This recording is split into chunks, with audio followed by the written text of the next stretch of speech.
শপথ করে বলছি, তোমার রবের শপথ করে বলছি, মানে আল্লাহ পাক নিজেই নিজের কসম করছেন যে ফালা ওয়া রাব্বিকা, কখনো নয়, তোমার রবের কসম করে বলছি, তারা মুমিন হতে পারবে না যতক্ষণ পর্যন্ত তোমাকে হে নবী মুহাম্মদ সাল্লাল্লাহু আলাইহি ওয়াসাল্লাম তাদের মধ্যে অমীমাংসিত বিষয়ে তোমাকে ফয়সালাকারী রূপে গ্রহণ না করছে। এখানে আল্লাহ পাক নিজের কসম করছে। আল্লাহ রাব্বুল আলামিন আল কোরআনে বহু কসম করেছেন, আর এটা প্রত্যেক বুদ্ধিমান শ্রোতাই বুঝে ফেলবেন। আল্লাহ পাক যখন যে বিষয়ের কসম করেন নিঃসন্দেহে সেটা সবচেয়ে গুরুত্বপূর্ণ বিষয় হবে, তাই নয় কি? আল্লাহ পাক এখানে সময়ের কসম করছেন, মানে সময়টা আমাদের জীবনে খুবই ইম্পর্টেন্ট একটা জিনিস। সত্যি কথা বলতে আমাদের লাইফের সবচেয়ে ইম্পর্টেন্ট জিনিস হচ্ছে কি? টাইম বা সময়।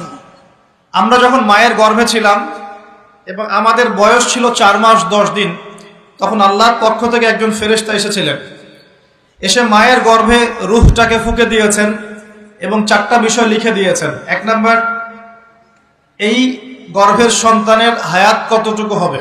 2 নাম্বার, তার রিজিক কি কি হবে।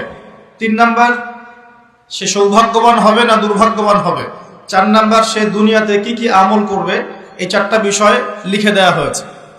এর মধ্যে সবচেয়ে ইম্পর্টেন্ট বিষয় হচ্ছে হায়াত, সময়, সে কতদিন বাঁচবে। হায়াতের মধ্যে বরকত হয়, কিন্তু আল্লাহ পাকের নির্ধারিত হায়াত কিন্তু বাড়েও না কমেও না। আল্লাহ পাক যে সময় নির্ধারণ করেছেন এই সময়টুকুই আমাদের দুনিয়ার হায়াত। আল্লাহ পাক নির্ধারণ করে বলেছেন লিয়াবলুয়াকুম আইয়ুকুম আহসানু আমালা। এই হায়াত মওত সৃষ্টি করার বিষয়টা হচ্ছে আল্লাহ পাক দেখতে চান দুনিয়াতে তোমাদের মধ্যে কাজে কে শ্রেষ্ঠ, কাজে কে উত্তম, আহসান কে, কাজে সেরা কে।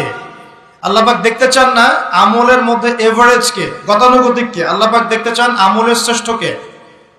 কাবীর মানে বড়, আকবার মানে সবচেয়ে বড়, সগীর মানে ছোট, আসগর মানে আরো অনেক ছোট, হাসান মানে হচ্ছে ভালো, উত্তম, আহসান মানে সবচেয়ে ভালো, বেস্ট ওয়ান। আল্লাহ পাক দেখতে চান লিয়াবলুয়াকুম আইয়ুকুম আহসানু আমালা, তোমাদের মধ্যে দুনিয়াতে আমলে আহসান কে। আল্লাহ পাক এভারেজ মুসলিম দেখতে চান না, এক্সেপশনাল মুসলিম দেখতে চান। আমি কি বোঝাতে পারছি? এই জন্য আল্লাহ পাক হায়াত ও মওত সৃষ্টি করেছেন এবং দুনিয়ার জীবনটা আমাদেরকে উপহার দিয়েছেন। আরেকটা উদ্দেশ্য হচ্ছে আল্লাহ পাক দেখতে চান এই কারাগারের জীবনে আমলের শ্রেষ্ঠকে এবং কে আল্লাহ পাকের বিধানগুলো মেনে চলে, এবং কারা কারা আল্লাহ পাকের জমিনের মধ্যে তার খেলাফতের দায়িত্ব পালন করে। আমরা কিন্তু আল্লাহর খলিফা। আমরা কি? আল্লাহর খলিফা। আমাদের পিতাকে আল্লাহ পাক সৃষ্টি করেছিলেন পৃথিবীতে আল্লাহর খলিফা হিসেবে। আল্লাহর খলিফার কাজ কি? শুধু ইবাদত করাই খলিফার কাজ নয়। আল্লাহর খলিফার কাজ হচ্ছে আল্লাহ পাকের জমিনের মধ্যে ন্যায় বিচার প্রতিষ্ঠা করা, আল্লাহর বিধান প্রতিষ্ঠা করা। এটা আল্লাহর খলিফার কাজ। যদি পৃথিবীতে আমরা আল্লাহ পাকের বিধান প্রতিষ্ঠা না করে শয়তানের বিধান প্রতিষ্ঠা করি, তাহলে আমরা আল্লাহর খলিফা থাকবো না, শয়তানের খলিফা হয়ে যাব।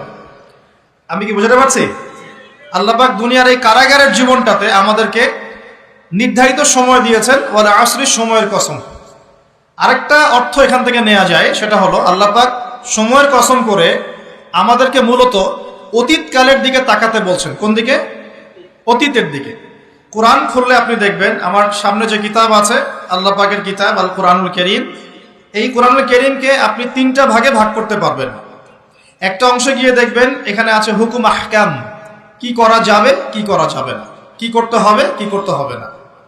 দ্বিতীয় অংশে গিয়ে আপনি পাবেন আল্লাহ রাব্বুল আলামিনের তাওহীদ, রিসালাত, আখিরাত, এই বিষয়টা পাবেন। আল্লাহ এক, মুহাম্মদ সাল্লাল্লাহু আলাইহি ওয়াসাল্লাম শেষ নবী, এবং আখিরাত, এর পরের জীবন, এর ধাপগুলো, হিসাব নিকেশ, জান্নাত জাহান্নাম, এগুলো পাবেন। আরেকটা অংশে গিয়ে আপনি পাবেন ইতিহাস। কি পাবেন? ইতিহাস, পূর্ববর্তী নবীগণের ইতিকথা পাবেন। একদম আদম আলাইহিস সালাম থেকে শুরু করে শেষ নবী মুহাম্মদ সাল্লাল্লাহু আলাইহি ওয়াসাল্লাম পর্যন্ত পুরো হিস্ট্রি আপনি কোরআনে পাবেন ইনশাআল্লাহ। আল্লাহ পাক ওয়াল আসরি বলে আমাদেরকে একটু পিছনের দিকে তাকাতে বলছেন, একটা জিনিস লক্ষ্য করতে বলছেন। সেই জিনিসটা কি? সেই জিনিসটা হচ্ছে আল্লাহ পাক লক্ষ্য করতে বলছেন